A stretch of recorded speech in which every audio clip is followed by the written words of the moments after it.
consultant nor a UX designer, so my slides aren't the prettiest, but I've tried to distill some good wisdom into them anyways.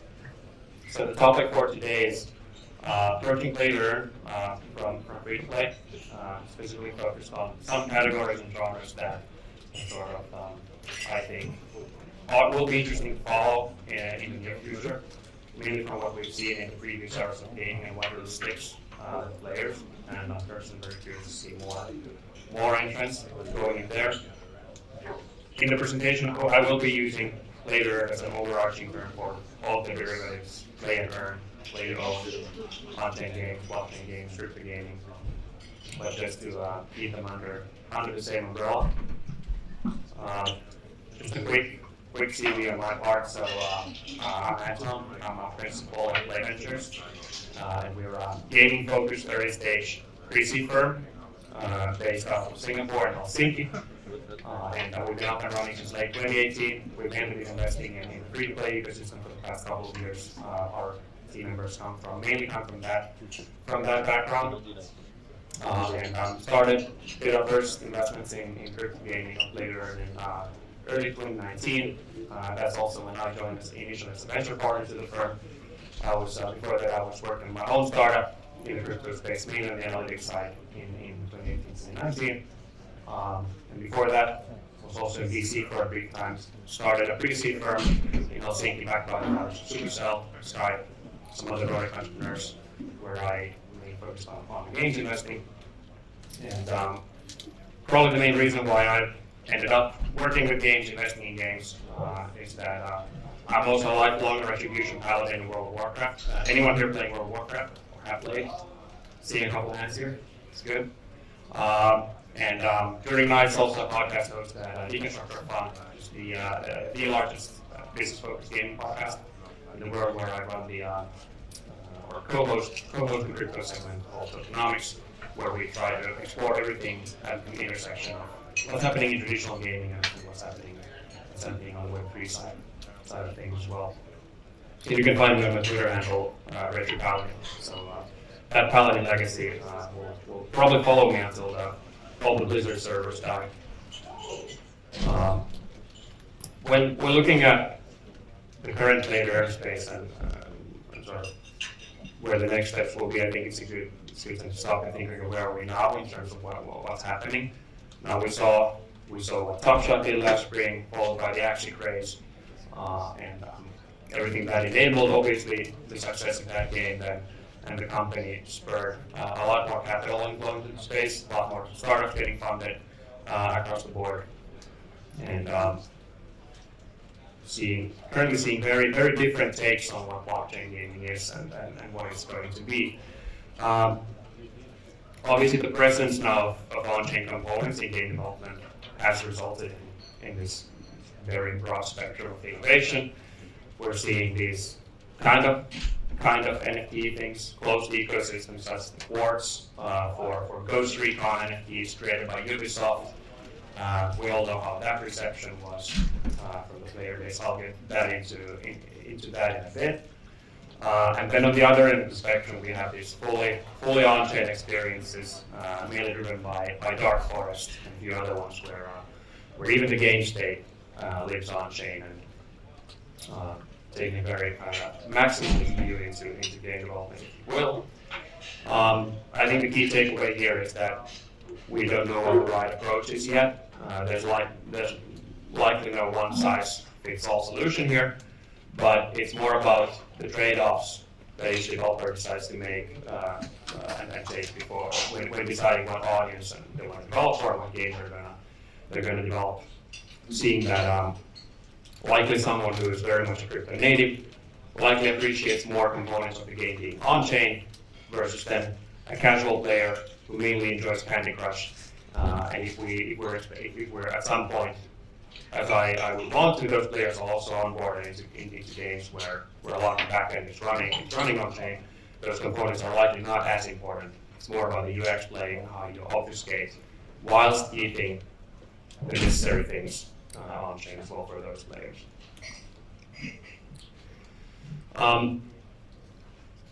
what I encounter sometimes last year, probably many other ones as well. We had this idea that okay, now we're getting the League of Legends skins will be NFTs, Fortnite skins will be NFTs, and the players will love it. Didn't really happen that way. And when we think about gamers, we usually think about this archetypal player, like mid-teens up to the early 20s, playing a lot of skill-based PvP games on PC and console, and that's usually the type of player we think about when we think about the archetypal gamer. But obviously that spectrum is much wider nowadays, and we're talking about players in all age groups, playing very different games, spending patterns, most importantly, being very different across these age groups, and also the platform of choice, which also relates to the geos where these players are based. Because obviously PC and console, being expensive platforms, excluded a big amount of player base before mobile games came along in a much bigger way. But all in all, this might be a bit of my opinion as well, but these core gamers, I don't think they're actually the most important beachhead when we're building games in this space. This was the same audience that some 15 years ago was hostile towards the free-to-play model, saying things like, Farm Mode looks like crap, and nobody will ever play it. But then again, that game, even though it was running with worse graphics, that meant it's a lot more accessible. It was running on the web, utilized the social features of Facebook, and these casual games then expanded the gamer market to the 2 billion plus players we know of today, and outside of that small group of niche console and PC players. Also worth to note the free-to-play model and the microtransaction model, even though it's still especially debated in the core gamer audience in the West, it got its start some 20 years ago also in some of the key East Asian markets where game developers, they just couldn't distribute games through the kind of boxed $60 product because piracy was a big issue. So the only way you could do it was you gave game for free and then you monetized through microtransactions. And that's how they eventually also got into the Western markets. But forget the cranky core gamers. There's a much bigger gaming audience out there as well, and a much better spending audience as well. Some thoughts on why I and Play Ventures believe that some truths in free-to-play also will matter heavily in later. And this is a bit of a dramatic headline for this slide. This is not a death sentence for free-to-play game startups, but they're definitely at a tough intersection right now. The positive things about these free-to-play studios, they kind of solidify what a modern gaming startup looks like. Small teams were able to create big games. Clash of Clans, Candy Crush started out with very small teams, and that's Carlos and Jamie were also talking about these free-to-play studios kind of hone the craft of fast development cycles, fast feedback cycles, market getting feedback from the users, maybe through running users in through performance marketing and seeing how they interact. Not talking to them in Discord, but just seeing what they do in the game. Naturally, this also introduced additional monetization models outside of that $60 box product, where that could be tailored to the game and the audience, progression-based systems, time skips, etc. We'll go into that also a bit in a minute. But then we've started to see the negatives also in the past couple of years. Rising UA costs. Everybody's competing for the same gamers. We started seeing these misleading Facebook ads where you're supposed to draw a pin, and then it's actually just a match-3 puzzle game when you download the game. And then obviously this relationship has gotten pretty shallow between the developers and the users. They don't really talk to each other, and developers less and less understand what their users really want. But nevertheless, the positives still remain of being able to read the market, develop games quickly.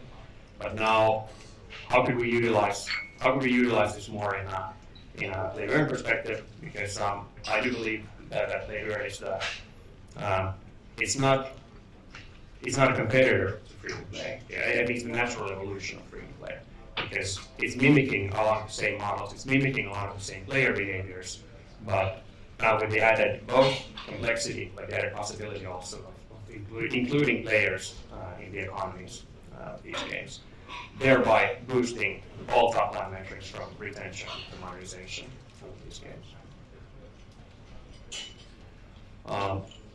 And also, an important tidbit when thinking about how complex the blockchain components of games are nowadays, also when developers are putting new games out there on the market and introducing more hurdles to these players. Teaching new behavior is obviously a very daunting task. My suggestion is to piggyback as much as possible on existing player behavior, because when we zoom out, both during the play-to-earn era, free-to-play era, premium era, the categories and genres we're looking at in gaming are actually quite timeless. We have strategy games, we have role-playing games, we have casual games and puzzle games, we have fighting games, sports simulation games. The experience just changes with each kind of shift in monetization, or different paradigms in monetization design. So when building a game in the play-to-earn space as well, aim to understand the behavioral patterns of your audience in terms of gameplay, aesthetics, monetization, just to name a few.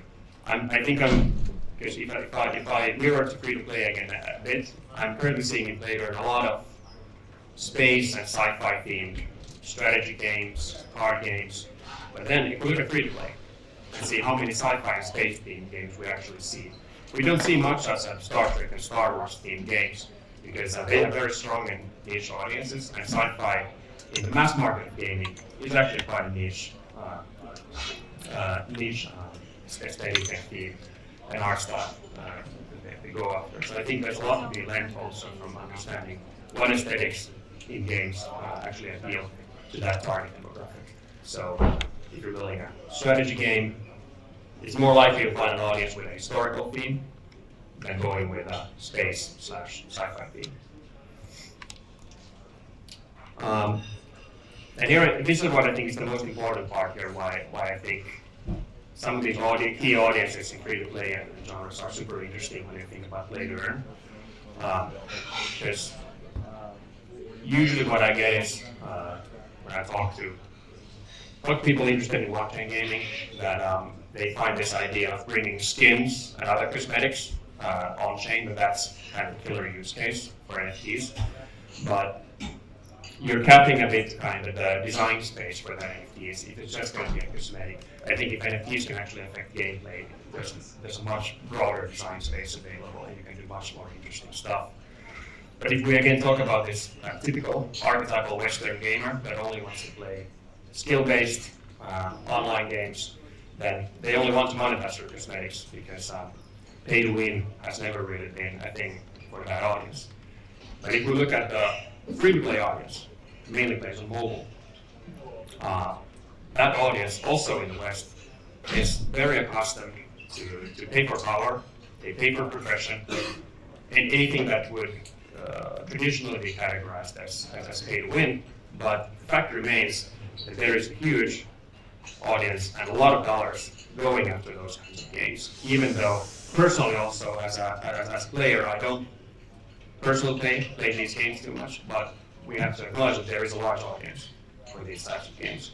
And I think they lend themselves specifically well to NFTs, because we can emulate a lot of that game design also in NFT-based games, where the items that you own, the items that you buy, can spend money on actually affect gameplay and your progression in that game as well. And most importantly, or all of these points are important, but another kind of important tidbit is that with Axie and some other key play-to-earn titles, we've obviously seen the rise of these play-to-earn guilds.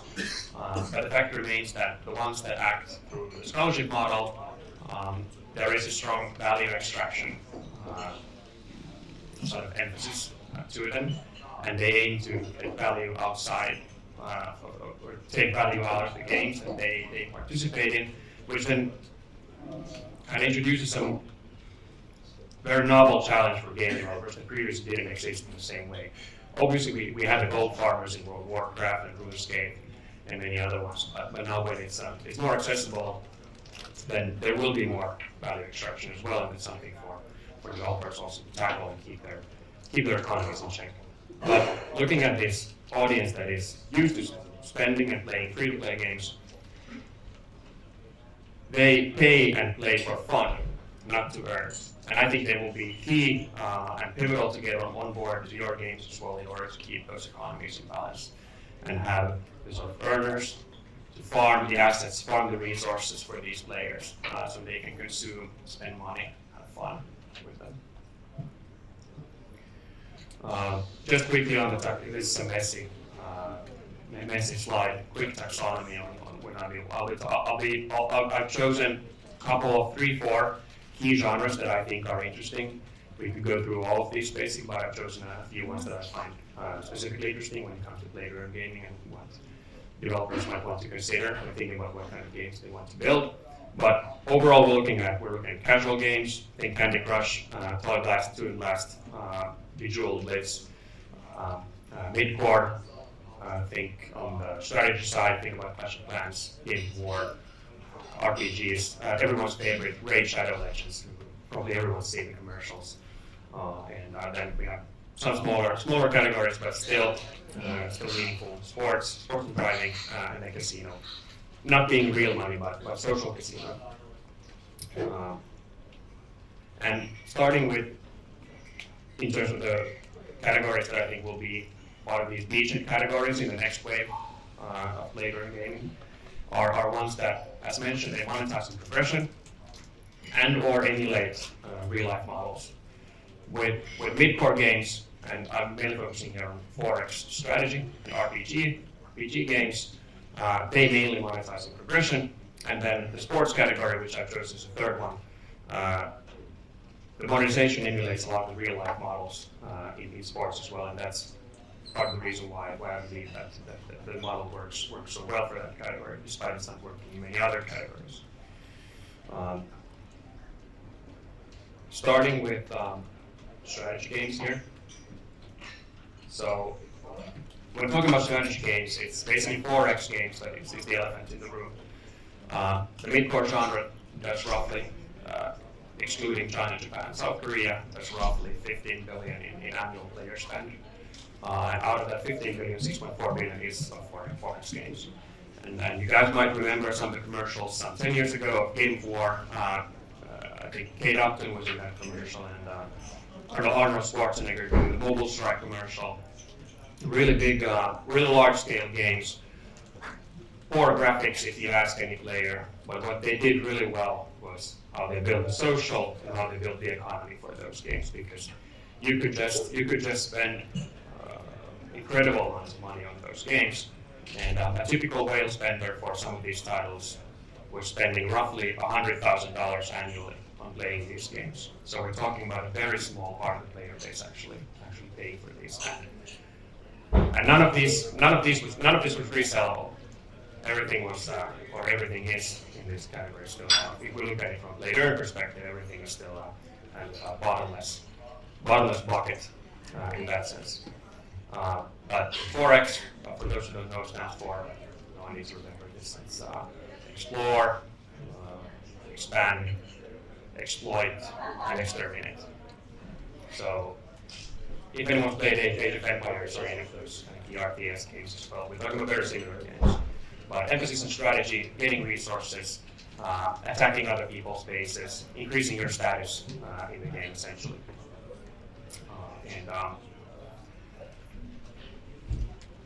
Now we look at Web3 entrance, because I think this is something that also developers have found to be a very lucrative genre to go after. Some early ones we've seen include League of Kingdoms, and also the recently announced Civitas, if I pronounce it correctly. They're looking to bank on this opportunity. But essentially what we've been looking at here in the free-to-play space is the spending players and the developer. The developer supplies all the resources, all the gems, all currencies, everything for these players that they want to spend on. Here, what I believe the opportunity is democratize the resource production, allow other players to create all resources within those games, and then build much more healthier player bases, build longevity for your player base, more player liquidity through player trading between these people who spend more time to farm resources, and then between the whale spenders who are looking to purchase these resources and sort of be competitive at these games and top leaderboards. And here, again, piggybacking on the existing behavior from existing Forex games, but potentially creating a much more vibrant player base and longer player lifetimes, as they feel or might feel the game is less predatory than its Web 2 counterparts. The other key genre that I believe is in the mid-core category as well, RPGs or role-playing games. Here obviously we have a wide spectrum. We have team-based RPGs, again, Raid Shadow Legends. We have MMORPGs such as World of Warcraft, action RPGs such as Diablo. All work in very different ways, but still one key thing remains, and it's about emphasizing, most of these emphasize stats over skill, and the core thing you want to do in these games is to get better and better gear, or get better and better characters, or even better, get better and better characters, and even better and better gear for these characters. So you can actually introduce more layers to this as much as you want.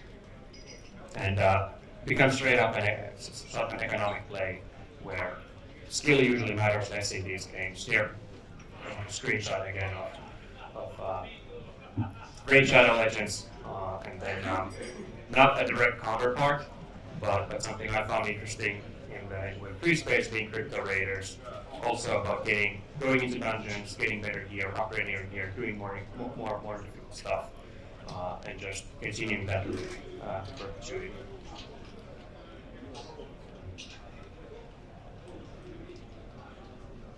And just a tidbit I also want to bring up, since Diablo 3, I think some people here are probably familiar with the Diablo 3 auction house fiasco, if you will, back in the day when Blizzard introduced a real money auction house for Diablo 3, and it's usually used as the poster child for why real money economies don't work in these games. But I think something that people also tend to forget about this marketplace is that it was a huge engagement magnet. People used it like crazy, and the ones who used it really loved that service. And because this behavior existed already, it's just that Blizzard wanted to bring it into the game instead of having these gray marketplaces outside of the game. Because the above screenshot is from a marketplace that is still run, that is focused on the Diablo 2 game. So, and some of these Diablo competitors, such as Path of Exile and Pillars of Eternity, based on hearsay, especially for Pillars of Eternity, there was a time when the secondary market, the gray marketplaces for items in Pillars of Eternity were doing more revenue on a daily basis than the Pillars of Eternity game itself, because the activity was so humongous on these platforms. And here again, I've included one sort of Web3 counterpart when it comes to dungeon crawlers, getting increasingly better loot. It's a game called Crypt by a UK-based team called Backman. And very excited to see kind of how they emulate some of these learnings that we've seen from the previous dungeon crawlers and dungeon RPGs, and building a thriving marketplace around that, because again, it's a category where this behavior already exists. You don't need to teach anything new to these players, and that's what makes it interesting. As a bonus genre, I wanted to include a certain subcategory of shooters. When you think about shooter games, we usually think about first-person shooters, third-person shooters, Fortnite, Call of Duty, Battlefield, those ones. But there's an interesting subcategory of extraction shooters, mainly being pioneered by Escape from Tarkov, which experienced some level of interest on Twitch a few years ago, and has a very strong moderate community, albeit being a much smaller kind of subcategory than first-person shooters or third-person shooters at large. But if first-person shooters and third-person shooters, they don't have much progression. They mostly rely on selling cosmetics, it's skin sales, so we're talking about low spending per player when we're looking at very high player amounts that play these games. But the extraction shooters and Escape from Tarkov are interesting because they potentially offer a much more stronger monetization mechanic due to having this impactful loot state where you might lose all of your items when you go on a raid out shooting, which has these players incentivizing to craft increasingly more powerful equipment to avoid being taken down when they go out and play the risky game. So there's a stake tied to it, and I think if you're developing a shooter game, take a look at this category. Also, vibrant secondary marketplaces around this game, and again, emulating where some crypto potentially emulates this player behavior even further. The last key genre that I wanted to bring up was is arcade sports, sports simulation. Across the kind of ocean of sci-fi themed games, fantasy themed games, history themed games, everything, and I might wonder sort of why bring up sports, or maybe not so much because it's so rare, and Top Shots are particularly interesting in sports games, but some of the key points I think why sports games are so interesting is because these games and the monetization schemes really kind of emulate real world behavior. Where we look at kind of how we look at sports simulation games such as soccer manager games, Top 11 or their Wave 3 equivalents, So Rare, Meta Soccer, Footium. It's the same thing as what's happening in real life. You acquire players for the roster with some stats. You want to play well with them, get better players, acquire better players, trade players between users, and a model that's been proven in the Web 2 space as well. And likely, I'm still optimistic that it's going to be proven in a big way in Web 3 gaming as well. And then, but this doesn't only limit itself to these kind of numbers-based sports simulation games, but also in the more tactile arcade sports games such as Madden, FIFA, the NBA games, NHL, etc.